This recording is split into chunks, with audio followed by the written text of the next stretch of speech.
नमस्कार दोस्तों, स्वागत है भिक्षु। हर दिन तथागत से कहता, मैंने मन को जीत लिया है, अब यह मुझे विचलित नहीं कर सकता। तो एक दिन गौतम बुद्ध ने कहा, ठीक है, तुम दक्षिण दिशा में भिक्षा मांगने जाओ, यही तुम्हारी आखिरी चुनौती है। फिर अगले दिन ही भिक्षु ने व्याकुल होकर कहा, मुझसे बड़ी गलती हुई, लेकिन अब मैं दोबारा उस दिशा में भिक्षा मांगने नहीं जाऊंगा। यह कहानी शुरू होती है जब एक बड़े प्रदेश का राजकुमार अपना राजमहल सब कुछ त्याग कर बौद्ध संघ में शामिल हुआ। शुरुआती दिनों में नए भिक्षु ध्यान करना सीखते, इसके साथ साथ गौतम बुद्ध उन्हें भिक्षा मांगने भेजते ताकि भिक्षुओं का अहम कमजोर हो और उनका व्यवहार विनम्र हो जाए। संघ में आने के कुछ समय पश्चात राजकुमार भी भिक्षा टन पर जाने लगा। शुरू शुरू में सब ठीक था, लेकिन कुछ ही दिनों में घटना घटी जिस कारण राजकुमार विचलित हो गया और उसने भिक्षा टन पर जाने से मना कर दिया। भिक्षा टन का नियम था कि भिक्षु केवल 2 घरों में भिक्षा मांगते और नहीं मिलती तो आश्रम वापस आकर जल ग्रहण करते। एक बार राजकुमार भिक्षु नगर में भिक्षा मांगने निकला और दुस्सहयोग से भिक्षा नहीं मिली। शुरू में राजकुमार भिक्षु को निराशा हुई, लेकिन कुछ ही पलों में उसका मन शांत हो गया, जैसे कुछ हुआ ही ना हो।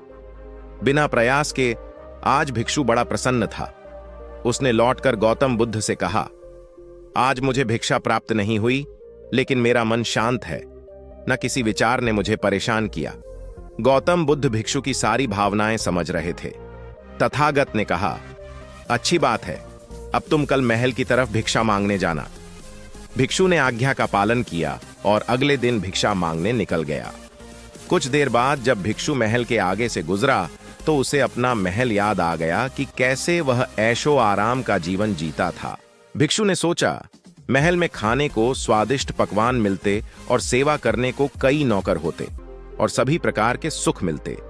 ऐसा सोचते सोचते भिक्षु के मन में इच्छा हुई कि आज बढ़िया भोजन मिल जाए। तभी भिक्षु सचेत हो गया कि यह सब अतीत की स्मृतियां हैं और मैं केवल इन्हें देख रहा हूं। पुरानी यादों के ताजा होने से मन में कुछ इच्छाएं प्रकट हो रही हैं, यह भी मैं केवल देख रहा हूं। अगर मैं इन शारीरिक इच्छाओं को पूरी करने की लालसा रखूं तो मैं मन की शांत और यह जागृत अवस्था खो दूंगा।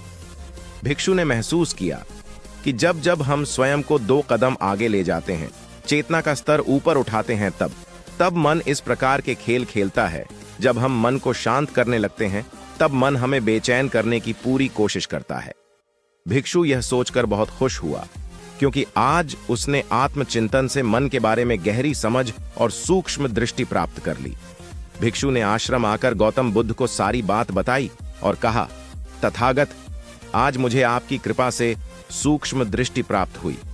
मन हमें बार बार इच्छाओं में उलझाना चाहता है। महल को देखकर मुझे भी पुराने सुखों का स्मरण हो आया, लेकिन आज भी विचार मुझे छू नहीं पाए। गौतम बुद्ध ने कहा, अच्छी बात है, कल नगर की दक्षिण दिशा में जाना, वहां एक हवेली है, वहां मन और विचारों पर उपदेश देकर आना। भिक्षु बहुत खुश हुआ। आज वो जल्दी जल्दी चल रहा था, क्योंकि वो उपदेश देने जा रहा था। पर दोस्तों, इस बार की यात्रा भिक्षु पर भारी पड़ने वाली थी। कुछ ही देर में भिक्षु हवेली पहुंचा और भिक्षा के लिए आवाज लगाई। आवाज सुनकर एक सुंदर युवती बाहर आई। भिक्षु ने सोचा कि इस युवती की सुंदरता को देखकर मेरे मन में कोई विचार नहीं आना चाहिए, क्योंकि मेरा यहां आने का प्रयोजन तो इसको उपदेश देना है। युवती ने भिक्षु को प्रणाम किया और कहा, आइए, पहले भोजन ग्रहण कीजिए। भिक्षु ने भोजन किया, फिर सोचा कि उपदेश देने से पहले थोड़ा आराम कर लेता तो अच्छा होता। भिक्षु यह सब सोच ही रहा था। इसी बीच युवती ने कहा, श्रीमान, आपने अभी अभी अन्न ग्रहण किया है, अब थोड़ा आराम कर लीजिए, फिर उपदेश शुरू करना। यह सुनते ही भिक्षु सतर्क हो गया। जो योजना वह मन में बना रहा था, यह महिला वह सब बिन बताए करती जा रही थी। भिक्षु ने सोचा, यह सब संयोग है, यहां लोग भोजन के बाद आराम करते होंगे। फिर भिक्षु आराम करने लेट गया और विचार करने लगा कि महिला कितनी समझदार है और इसकी सुंदरता बेजोड़ है। अगर मैं राजकुमार होता तो ऐसी ही स्त्री के साथ विवाह करता। भिक्षु के मन में ऐसे ही कुछ विचार चल रहे थे। इतने में युवती फिर से आई और बोली, अगर आप राजकुमार होते तो मुझे उपदेश कैसे रहते भिक्षु जी? आप तो मुझे उपदेश देने आए थे ना युवती का। इतना कहते ही भिक्षु को स्पष्ट हो गया कि युवती तो मन पढ़ सकती है। भिक्षु घबरा गया और हाथ जोड़कर पूछा, क्या आप मेरा मन पढ़ सकती हैं? युवती ने कहा, क्षमा कीजिए, ध्यान करते करते मेरा मन शांत हो गया है, इसलिए बड़ी आसानी से मुझे दूसरों के विचार अपने आप महसूस हो जाते हैं, उनकी भावनाएं समझ आ जाती हैं। जब भिक्षु ने सुना तो उसके पैरों तले जमीन सरक गई। फिर बिना कुछ बोले भिक्षु तत्काल आश्रम की ओर चल पड़ा। रास्ते में चलते हुए भिक्षु का दिमाग फटा जा रहा था, उसकी बेचैनी बढ़ गई थी। भिक्षु खुद को कोसने लगा कि मेरे मन में युवती के लिए ऐसे विचार क्यों आ रहे थे, उसने मेरे बारे में क्या सोचा होगा। अगर यह बात लोगों को पता चलेगी तो लोग भिक्षुओं और संघ के बारे में क्या सोचेंगे। आज भिक्षु बहुत लज्जत महसूस कर रहा था और वह थोड़ी ही देर में आश्रम पहुंच गया। जब भिक्षु गौतम बुद्ध के सामने पहुंचा तो तथागत ने देखा कि उसके चेहरे की रौनक जा चुकी है, दोनों कंधे झुके हुए थे।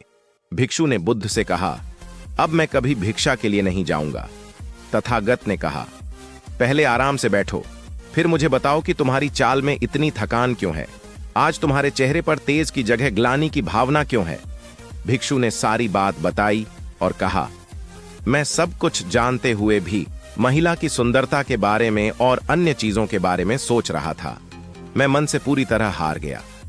अब मैं कभी उस दिशा में नहीं जा पाऊंगा। मैंने बौद्ध संघ का भारी अपमान किया है। गौतम बुद्ध ने कहा, सबसे पहली बात, परेशानी को बढ़ा चढ़ाकर मत सोचो।